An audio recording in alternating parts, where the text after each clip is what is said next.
Psalm 75. We praise you, God. We praise you, for your name is near. People tell of your wonderful deeds. You say, I choose the appointed time, it is I who judge with equity. When the earth and all its people quake, it is I who hold its pillars firm. To the arrogant I say, boast no more, and to the wicked, do not lift up your horns. Do not lift up your horns against heaven. Do not speak so defiantly. No one from the east or the west or from the desert can exalt themselves. It is God who judges. He brings one down, he exalts another. In the hand of the Lord is a cup full of foaming wine mixed with spices. He pours it out, and all the wicked of the earth drink it down to its very dregs. As for me, I will declare this forever. I will sing praise to the God of Jacob, who says, I will cut off the horns of all the wicked, but the horns of the righteous will be lifted up. Proverbs chapter 13. A wise son heeds his father's instruction, but a mocker does not respond to rebukes. From the fruit of their lips people enjoy good things, but the unfaithful have an appetite for violence. Those who guard their lips preserve their lives, but those who speak rashly will come to ruin. A sluggard's appetite is never filled, but the desires of the diligent are fully satisfied. The righteous hate what is false, but the wicked make themselves obnoxious and bring shame on themselves. Righteousness guards the person of integrity, but wickedness overthrows the sinner. One person pretends to be rich, yet has nothing. Another pretends to be poor, yet has great wealth. A person's riches may ransom their life, but the poor cannot respond to threatening rebukes. The light of the righteous shines brightly, but the lamp of the wicked is snuffed out. Where there is strife, there is pride, but wisdom is found in those who take advice. Dishonest money dwindles away, but whoever gathers money little by little makes it grow. Hope deferred makes the heart sick, but a longing fulfilled is a tree of life. Whoever scorns instruction will pay for it, but whoever respects a command is rewarded. The teaching of the wise is a fountain of life, turning a person from the snares of death. Good judgment wins favor, but the way of the unfaithful leads to their destruction. All who are prudent act with knowledge, but fools expose their folly. A wicked messenger falls into trouble, but a trustworthy envoy brings healing. Whoever disregards discipline comes to poverty and shame, but whoever heeds correction is honored. A longing fulfilled is sweet to the soul, but fools detest turning from evil. Walk with the wise and become wise, for a companion of fools suffers harm. Trouble pursues the sinner, but the righteous are rewarded with good things. A good person leaves an inheritance for their children's children, but a sinner's wealth is stored up for the righteous.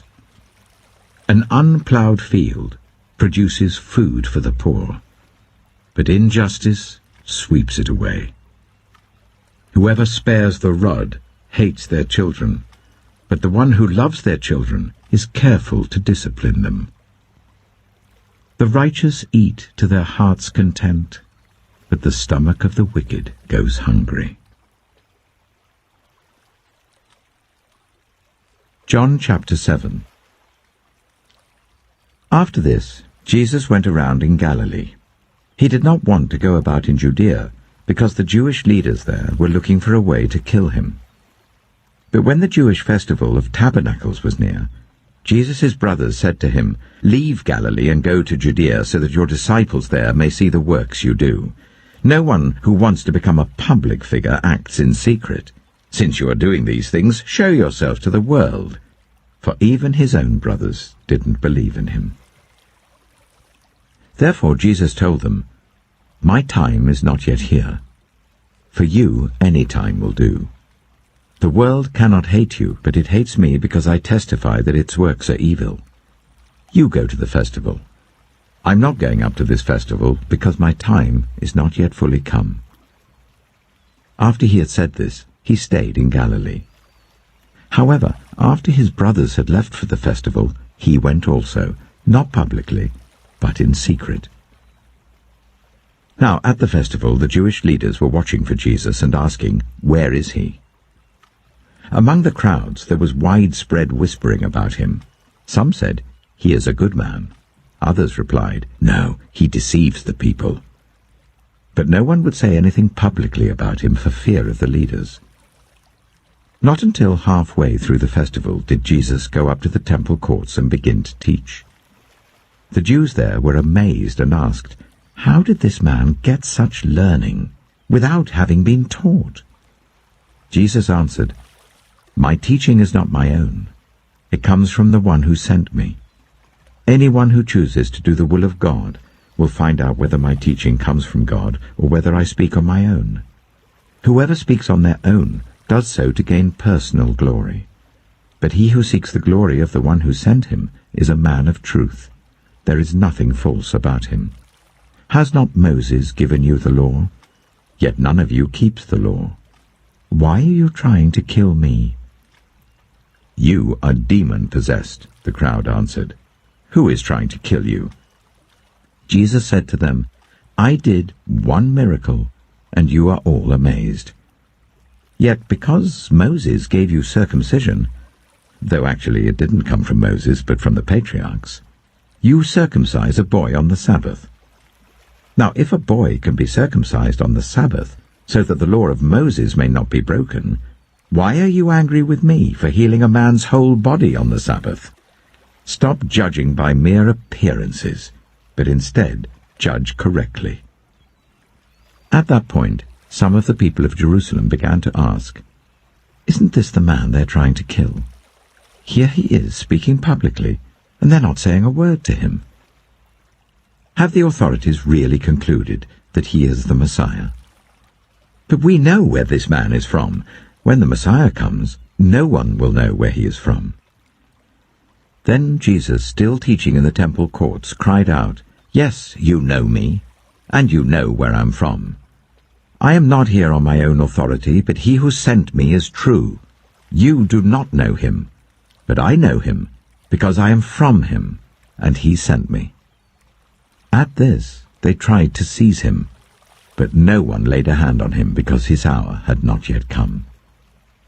Still many in the crowd believed in him. They said, "When the Messiah comes, will he perform more signs than this man?" The Pharisees heard the crowd whispering such things about him. Then the chief priests and the Pharisees sent temple guards to arrest him. Jesus said, "I am with you for only a short time, and then I am going to the one who sent me. You will look for me, but you will not find me. And where I am, you cannot come." The Jews said to one another, "Where does this man intend to go that we cannot find him? Will he go where our people live scattered among the Greeks and teach the Greeks? What did he mean when he said, 'You will look for me, but you will not find me,' and 'Where I am, you cannot come'?" On the last and greatest day of the festival, Jesus stood and said in a loud voice, "Let anyone who is thirsty come to me and drink.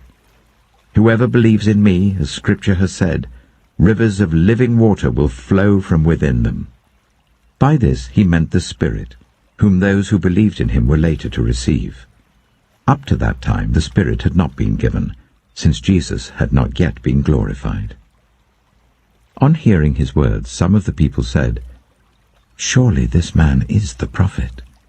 Others said, "He is the Messiah." Still others asked, "How can the Messiah come from Galilee? Does not Scripture say that the Messiah will come from David's descendants, and from Bethlehem, the town where David lived?"